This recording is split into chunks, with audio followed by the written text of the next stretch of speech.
जीवन को महान बनाने वाली प्रेरणादायक कहानियां, निस्वार्थ भाव से जगत कल्याण की सेवा में समर्पित महान व्यक्तियों के अनुभव। प्रजापिता पिताश्री ब्रह्मा एवं मातेश्वरी जगदम्बा सरस्वती के संग के रंग, ईश्वरीय यज्ञ इतिहास की झलकियां तथा परमात्म शक्ति अनुभूति से अपना जीवन श्रेष्ठ बनाने के लिए देखिए कार्यक्रम प्रेरणा। दीपक देता है रोशनी फैलाने की प्रेरणा, फलदायी वृक्ष देता है देने की प्रेरणा, मधुबन देता है महकते रहने की प्रेरणा, महान व्यक्ति देते हैं जीवन जीने की प्रेरणा। आओ प्रेरणा से दें हम सभी को प्रेरणा।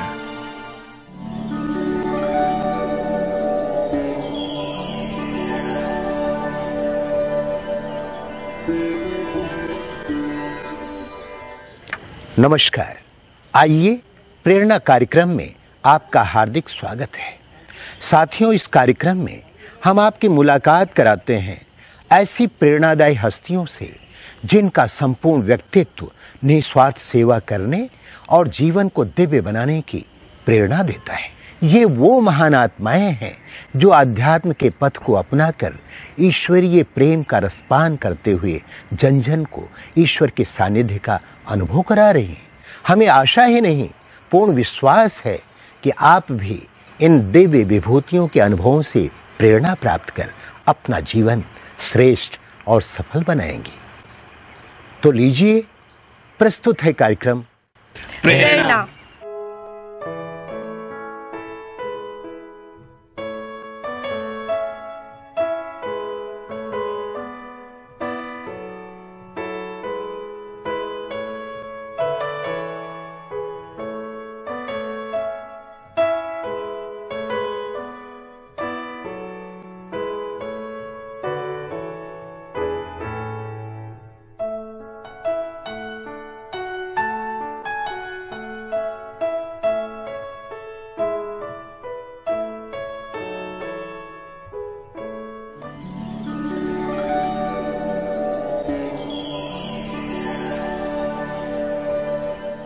गुजरात का मुख्य व्यापारिक शहर है मोरबी। यह नगर मच्छ नदी के किनारे पर स्थित है। मोरबी घड़ी बनाने के कारखाने एवं टाइल्स के उत्पादन के लिए प्रसिद्ध है। यह शहर भारत का 10वां विकसित शहर है।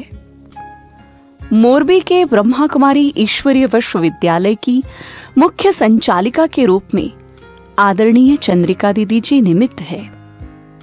आपका जन्म 1956 में वडोदरा में हुआ।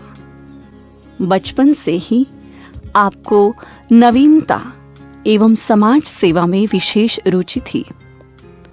आप सच्चाई, सफाई, साधारणता, शांतिप्रिय एवं परमात्मा के प्रति अटूट निश्चय से भरपूर है। आपको यह ईश्वरीय ज्ञान 1978 में प्राप्त हुआ। 1979 में संस्था के मुख्यालय माउंट आबू में ईश्वरीय मिलन मनाने के बाद संपूर्ण निश्चय के साथ आपने अपना जीवन प्रभु समर्पित किया। 1979 से वडोदरा, डबोई, गोधरा, अहमदाबाद इत्यादि स्थानों में ईश्वरीय सेवाएं देते हुए 1989 से मोरबी में ही स्थायी रूप से आप अपनी ईश्वरीय सेवाएं दे रही है। परमात्मा को प्रत्यक्ष करने की सेवा करते हुए अनेक जनजागृति कार्यक्रम, शांति यात्रा, बाल व्यक्तित्व विकास शिविर, रथ यात्रा, डायबिटिक जागृति अभियान इत्यादि अनेक कार्यक्रमों का आपने आयोजन किया। 2013 में मोरबी में शिव शक्ति भवन का उद्घाटन दादी जानकी जी के करकमलों द्वारा हुआ।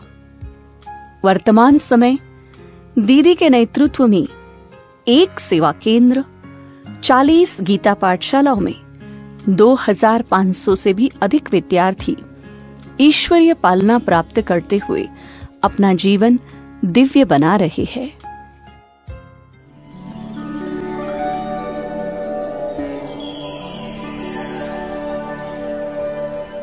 बहुत हमारे गांव में लाइब्रेरी थी, तो वो किताबें बहुत पढ़ रही थी। मुझे समझ में नहीं आता था कि हमारा जीवन एक रस कैसे रहे, क्योंकि कोई भी चीज़ पाने की इच्छा रहती थी, वो मिल गई तो बस, फिर उसके बाद फिर से लगता था कि क्या है जीवन में। तो बार बार ऐसे मेरे को अविनाशी चीज़ चाहिए थी, अविनाशी खुशी, अविनाशी आनंद, क्योंकि बाहर का आनंद थोड़े समय के लिए होता था, बाद में फिर जैसे थे वैसे हो जाते थे। तो मैं बहुत किताबें पढ़ती थी और मेरे को बस जिंदगी का तंत्र चाहिए था, सार चाहिए था कि आखिर हमें कैसे अपने जीवन में एकदम अविनाशी खुशी, अविनाशी शांति और स्थिर जीवन कैसे जिए। और संसार में जाने का तो कोई सवाल ही नहीं था, कभी सोचा भी नहीं था। भले पिताजी अपनी रीति से सोचते रहते थे। और उसी दरमियान मेरी एक सहेली थी जो हॉस्टल में बचपन से हम साथ में पढ़ते थे, और वो ज्ञान में चलने लगी। और उसने मेरे को बोला कि भाई तुम आओ, हमारे गांव में माताएं सेंटर में जाती थी। उसने मेरे को मैसेज भेजा कि तुम आओ। तो मैंने माताओं को बोला कि आपके पास लिटरेचर हो तो मेरे को बताओ, बाकी मेरे को ऐसे वैसे कोई मंदिर में या ऐसे सत्संग में जाने को कभी भी मेरे को अच्छा नहीं लगता था। तो उसी समय पर उसने मेरे को साप्ताहिक पाठ्यक्रम की बुक दी, और वो मैंने रात को 10 बजे से पढ़ाई शुरू की। 2:30 बजे मेरी किताब पूरी हुई। और जैसे जैसे मैं पढ़ती थी तो मुझे अंदर में लगता था कि जो मुझे चाहिए, जैसे बाबा कहते हैं ना, कल्प पहले वाला ज्ञान इमर्ज हो जाता है। तो ऐसे अंदर अंदर आत्मा को लगता था कि मुझे जो चाहिए वो इस किताब से मेरे को मिल रहा है। और बस 2:30 बजे मैं आंख बंद कर सो गई। तो जैसे मैं अभी सोई भी नहीं थी, और ऐसे तो एकदम जैसे मैं शरीर से अलग होकर, न्यारी होकर जैसे ऊपर ऊपर जा रही हूँ, और एकदम प्रकाश का स्रोत जैसे ऊपर से ऐसा आया, तो मेरे को एकदम खुशी में रोमांच खड़े हो गए। तब मेरे को समझ में आया कि ये ज्ञान में कुछ तो है। इतना मेरे को आनंद आया, खुशी हुई, और वो अनुभव आज भी मैं याद करती हूँ तो मुझे अंदर में कुछ हो जाता है। और उसी समय पर मैं वो माताजी के पास सवेरे गई। मैंने बोला मेरे को ये अनुभव हुआ। तो उसने मेरे को बोला बाबा ने आपको साक्षात्कार कराया, आपको शिव बाबा का साक्षात्कार हुआ। फिर मैंने बोला कि मुझे आगे आप बुक्स दो। तो उसने मुझे, मैंने पूरा जो भी लिटरेचर का हमारा उस समय में पूरा सेट आता था, वो सेट पूरा मंगवा लिया। फिर मैं घर में ही पढ़ाई पढ़ती थी, कभी सेंटर में जाने का संकल्प भी नहीं करती थी, क्योंकि सत्संग करना या साधु संतों के पास जाना, आश्रमों में जाना, ये मेरा कभी शौक ही नहीं था। तो इसलिए फिर मैं सेंटर में नहीं जाती थी। 1 मास मैंने पूरा अभ्यास किया और अच्छी तरह से पूरी जो भी किताबें थी वो अच्छी रीति पढ़ ली। तब समझ में आया कि अभी जब ये ड्रामा पूरा हो रहा है, अंतकाल है, तो अभी हम आगे क्यों बढ़े। अभी जब परमात्मा आया है, हमें वापस घर जाना है, तो अभी बस मुझे बखेरा नहीं करना। ऐसा करके 1-2 मास निकल गया। और उसके बाद जब बाबा को मिलने का टर्न हमारा था, बहन ने मेरे को बोला कि आप बाबा को मिलने आओगी। मैंने हाँ बोल दिया। मैंने पिताजी को बोला, पिताजी ने बोला नहीं। मैंने बोला ना हमें कहाँ भी जाना नहीं है आश्रमों में। मैंने बोला मैं जाऊंगी। पिताजी ने बोला एक बार घर से पाँव निकाला फिर मैं वापस नहीं आने दूंगा। मैंने बोला कोई हर्जा नहीं। तो मैंने मधुबन देखा था, न बाबा को देखा था, कुछ भी ऐसे देखा नहीं था। फिर भी मैं घर से निकल गई और बहन के पास सेंटर में आई। वहाँ से मधुबन गए। तो मधुबन में गए तो बाबा मिलने वाला था। तो जब बाबा ने मेरा हाथ पकड़ा तो मुझे कुछ दिखाई नहीं पड़ता था, बाबा का चेहरा भी दिखाई नहीं पड़ता था। और बाबा ने मेरा हाथ ऐसा पकड़ लिया और बाबा बोलने लगे कि बच्ची, कोटों में कोई में भी कोई आत्मा हो, लास्ट आई हो लेकिन फास्ट जाने वाली हो, नंबर 1 में आने वाली आत्मा हो। जब बाबा ने मेरे को ये कहा तो मुझे बहुत इतना अच्छा लगा, क्योंकि बहनें कहती थी कि जो बाबा बोलता है ना वो सच बोलता है। बाबा हर एक आत्मा को देखता है और उसके तीनों कालों को देखकर वरदान देता है। तो मुझे बहुत अच्छा लगा। और इतना मैं खुश हो गई बाबा ने जब मेरे को ये वरदान दिया। प्रभु मिलन की मस्तियों में झूमता मन गा रहा। प्रभु मिलन की मस्तियों में झूमता मन गा रहा।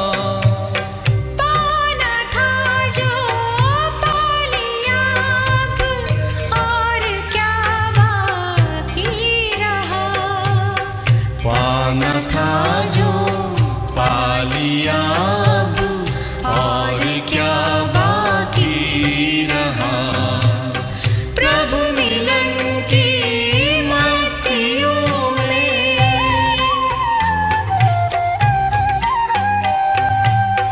हो गया जब प्रभु ही अपना, कौन कोई गैर है। सारी दुनिया अपनी है, अपना न किससे वैर है, अपना न किससे वैर है। ज्ञान सागर मन के गागर में समाता जा रहा। पाना था जो पा लिया अब और क्या बाकी रहा। प्रभु मिलन की मस्तियों में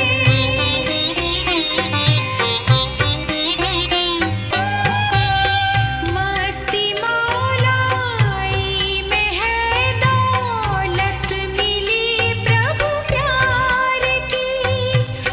अब रही किस काम की ये सल्तनत संसार। जब बाबा भी हमें कहता है बच्चे मेरे को यूज़ करो, मैं करावनहार हूँ, तो फिर हम क्यों इतनी मेहनत करें। तो मैंने संकल्प लिया कि मुझे अभी ये ऐसी सेवाएं नहीं करनी है, मुझे बाबा के साथ बाबा की मदद से जो बाबा कराए वो करना है। और उसके बाद फिर मैं संकल्प लिया कि मुझे बड़ौदा से बाहर जाना है। मैंने सरला दीदी जोन इंचार्ज को बोला कि मुझे बड़ौदा में नहीं रहना है। तो दीदी ने भी बोला नहीं नहीं ऐसा नहीं, इतना बड़ा सेंटर छोड़कर तुम कैसे आ जाओगी, ऐसे नहीं करो। मैंने बोला नहीं दीदी मेरे को तपस्या करनी है, मुझे बड़ा सेंटर संभालने का कोई शौक़ नहीं है, इंचार्ज बनने का भी कोई शौक़ नहीं है। फिर मैं दीदी के पास आ गई। वहाँ पर आई तो उतने में मोरबी सेंटर के से कोई बहनें वहाँ रहती नहीं थी। 5-6 बहनें एक साल में बदल गई। और दीदी ने बोला कि बहन वहाँ कोई नहीं है, आप जाओ। मैंने बोला तो दीदी बड़ौदा में मैं अच्छी थी, मोरबी जाकर मैं क्या करूँगी, मेरे को तो तपस्या करनी है। दीदी ने बोला मेरे को भी अच्छा नहीं लगता आपको भेजने का, फिर भी देखो हम बाबा से मैसेज लेते हैं और जो बाबा कहे वो करना। मैंने बोला कोई हर्जा नहीं। तभी अमरबेन ट्रांस में गई और बाबा ने मैसेज दिया कि बच्ची चंद्रमा जैसी शीतल है, आकाश में जैसे चंद्रमा दिखाया और बहुत सितारे चमक रहे थे। तो बाबा ने कहा कि बच्ची जैसे चंद्रमा मिसल है और अच्छी अच्छी आत्माएं बच्ची का आह्वान कर रही है। और बच्ची बड़ौदा से आई नहीं है, बाबा ने बच्ची को बड़ौदा से खींचा है और मोरबी के लिए ही बाबा ने खींचा है। तो बाबा ने कहा बाबा जानता है बच्ची ने बहुत मेहनत की है, लेकिन अभी बाबा बच्ची से मेहनत नहीं कराएगा। बस बच्ची जाकर वहाँ पर बैठे और वहाँ पर बैठे सेवा बाबा करेगा। और बच्ची को बोलना कि बाबा की जिम्मेवारी पर बच्ची जा रही है। तो फिर मैंने सोचा कि जब बाबा मुझे कह रहा है तुमको बैठना है, सेवा मैं करूँगा, तो बाबा का ये इशारा है कि मैं कराऊँगा, तुम करना। फिर मैंने हाँ बोल दिया और मोरबी में आई। और तब से लेकर मोरबी में कोई हमने ऐसे बड़े प्रोग्राम अरेंज नहीं किए हैं। सामने से कोई प्रोग्राम आते हैं ड्रामा अनुसार तो हम उसको निभा लेते हैं, बाकी कोई बड़े प्रोग्राम करते नहीं। जैसे मैं आई मोरबी में तो अच्छे अच्छे लोग, जो भी समाज के बड़े बड़े इंडस्ट्रियलिस्ट थे, समाज सेवक थे, अच्छे अच्छे लोग वहाँ पर आए, मेरे से मिले। मैं उन लोगों को मधुबन में ले गई और इतनी सहज रीति से वो लोग रेगुलर हो गए और अच्छी अच्छी आत्माएं बाबा के घर में आने लगी गई। आज मोरबी में लगभग 40 जितनी पाठशालाएं हैं, प्रॉपर में ही है। और जहाँ पर अभी तो हम इतनी बहनें नहीं हैं, लेकिन माताएं माताओं को हमने तैयार किया है। तो माताएं वहाँ जाती है, प्रवचन करती है और ऐसे करते सेवा अपने आप वृद्धि होती रहती है। आज भी देते हो बाबा पालना साकार की, आज भी देते हो बाबा पालना साकार की।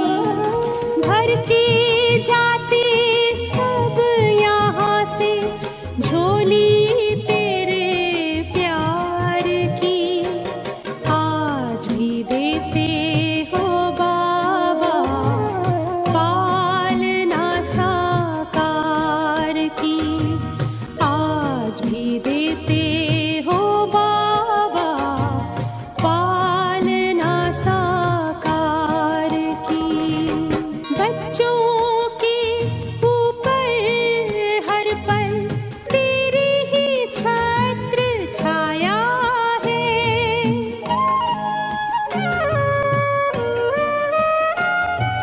साकार कहाँ अव्यक्त कहाँ कोई ना अंतर आया है। तुमसे पाई दृष्टि हमने, दृष्टि हमने, दृष्टि हमने शिव निराकार की।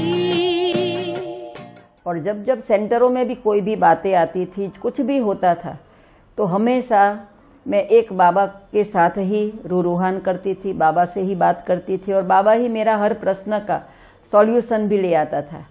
तो हमेशा बाबा के सानिध्य में अव्यक्त बाप दादा की पालना का अनुभव मैंने किया, लेकिन साथ में दादियों का भी साथ का और समीपता का बहुत अनुभव किया। जैसे प्रकाशमणि दादी थी, तो दादी को हमेशा मेरे प्रति बहुत दादी को प्यार था, क्योंकि हमेशा शुरू से ही जो भी मेरे पास होता था बस मैं दादी को दे आती थी। सेंटर का खर्चा जो भी होता था करो, बाकी का जो भी होता था मैं दादी को दे आती थी।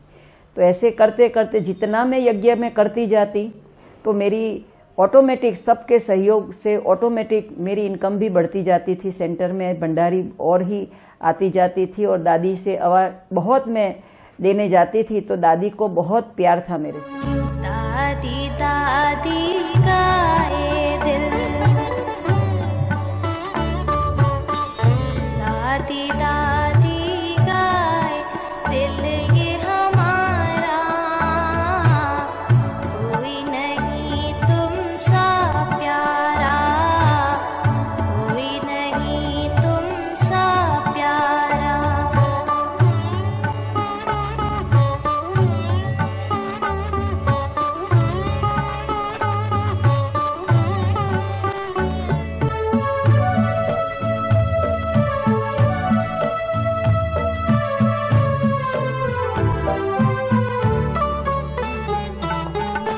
कितनी भोली है निराली माँ तेरी सूरत, सबसे अनोखी तेरी अदा है और तेरी मूरत।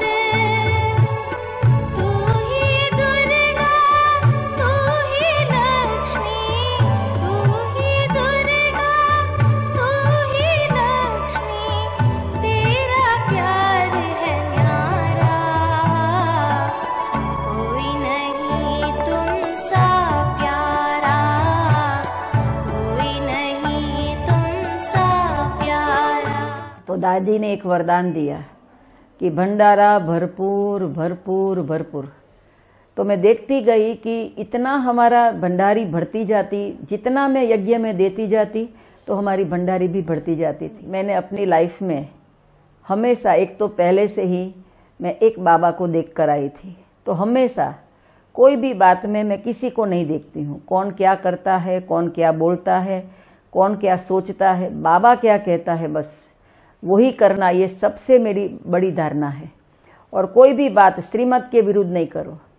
जो बाबा हमें श्रीमत देता है, श्रीमत अनुसार कार्य करना, श्रीमत पर सदा चलते रहना, कदम कदम पर बाबा के साथ का, मदद का अनुभव करना, यही मेरी धारणा है। और दूसरा करावनहार करा रहा है, क्योंकि पहले से ही बाबा ने मेरे को ये वरदान दिया था कि मैं कराऊंगा, मेरी जिम्मेवारी। तो हमेशा मैं यही समझती हूँ जिम्मेवारी बाबा की है, हम निमित्त मात्र, जो बाबा कराए वो करते रहे। तो निश्चिंत होकर जो बाबा कराता है वो करती हूँ।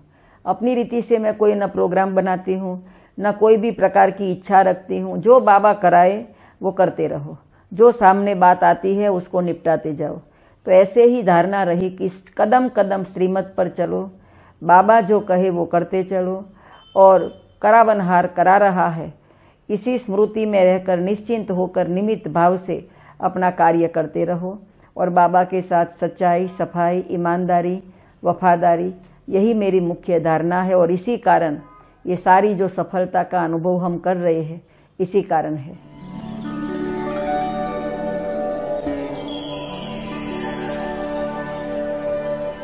दीदी का खास वो आग्रह रहता है कि भी बाबा को जीवन दिया है तो बस अभी हमारा आधार एक बाबा हो, है ना। तपस्या करो, उपराम रहो, है ना। हमेशा सिखाती है कि बाबा के घर में रहना है तो संतुष्ट रहना है, एक बल एक भरोसा हो। और उसका जो नेचर है वो सिंपल और सोबर, उसके यहाँ जो होए कि कम खर्च बाला नसीन। और जैसे दादी, जानकी दादी का एक फेवरेट गीत है, सखीरी मैंने पायो 3 रतन, इसी तरह दीदी भी इन बाबा, मुरली और मधुबन बेहद प्यार हैं।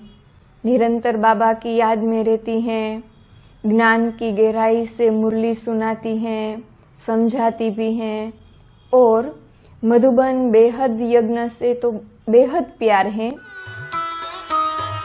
मधुबन कितना मधुर मधुर है, मधुबन कितना मधुर मधुर है, सदा ये आँखों में छाया है, सदा ये आँखों में छाया है।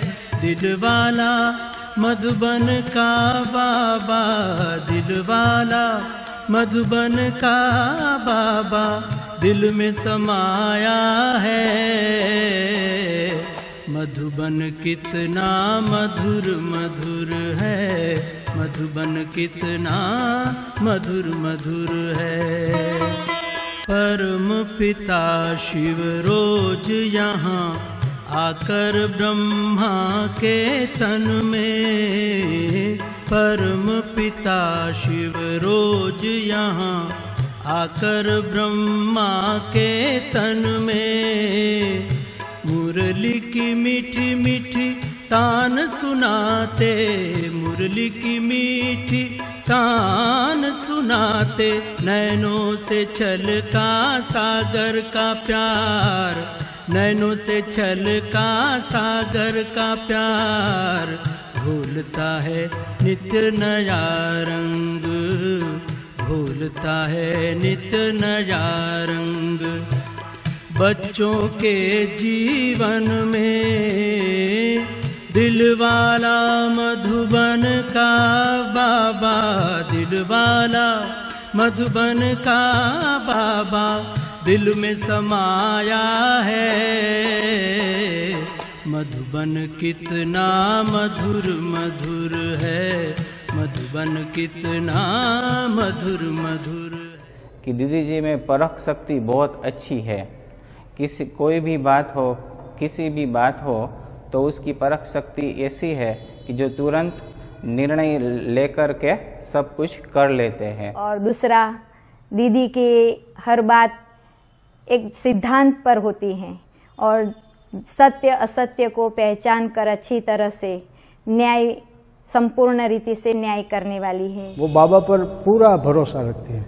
वो बोलते हैं कि हम कुछ नहीं करते हैं, लेकिन हमारे जो बाबा है वो करवा लेते हैं। जैसे ब्रह्मा बाबा का शिव बाबा के मिलने के बाद एक ही गीत था, पाना था सो पा लिया और क्या बाकी रहा।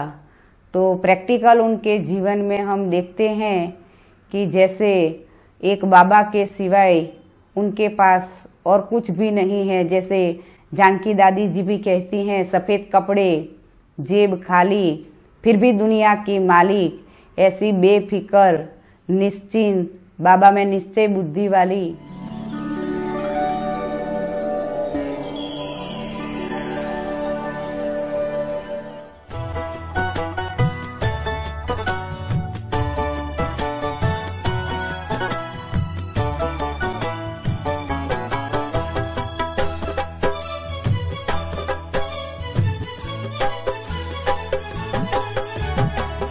सांसों की माला में जिसकी यादें हैं पिरोई, सांसों की माला में जिसकी यादें हैं पिरोई।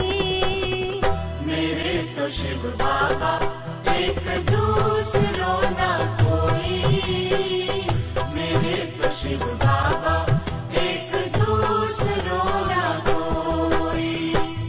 बाबा ही